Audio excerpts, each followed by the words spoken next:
Hello बच्चों, let's see the question. The question says select correct statement.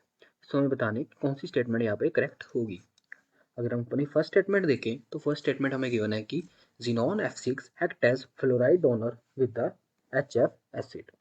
So हमें एक चीज़ याद रखनी है कि जो हमारे जिनॉन फ्लोराइड्स होते हैं इसमें अकेला हमारा जो Xenon F6 होता है ये हमारे पास फ्लोराइड एक्सेप्टर की तरह काम आता है। सो ये फ्लोराइड एक्सेप्ट करके हमारे पास क्या फॉर्म करता है, it will form Xenon F7 negative ion, और यहाँ पे हमारे पास एक एटाइनिक पार्ट भी प्रेजेंट होगा। एंड जो हमारे बाकी के जो Xenon F4 है एंड Xenon F2 है वो हमारे पास फ्लोराइड डोनर की तरह काम भी कर सकते हैं। अगर हम अपनी फर्स्ट स्टेटमेंट देखें तो ये कम्प्लीटली रॉन्ग स्टेटमेंट है, because are Xenon F6 act as fluoride acceptor to form Xenon F7 negative ion. B statement की बात करें तो यहाँ पे कहा गया कि all hydrolysis products of Xenon F4 are diamagnetic in nature. अगर Xenon F4 का अगर हम अपनी हाइड्रोलिसिस कराएं तो यहाँ पे हमारे पास क्या फॉर्म होता है, यहाँ पे फॉर्म होता है हमारे पास Xenon OF2 एंड HF।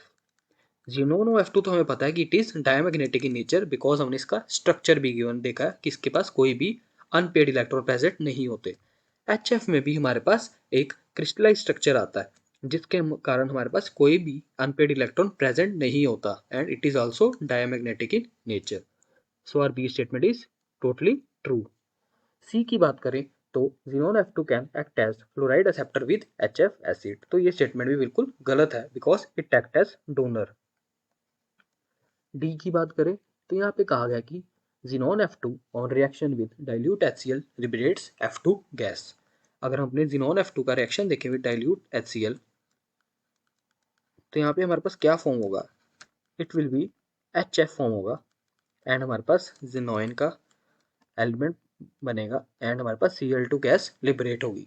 तो यहाँ पे अगर हम देखें तो हमारे पास गैस जो लिबरेट हो रही है दैट इज क्लोराइड। सो हमारा जो डी स्टेटमेंट है it is incorrect. So only our correct statement is B. So I hope you understood it well. Best of luck.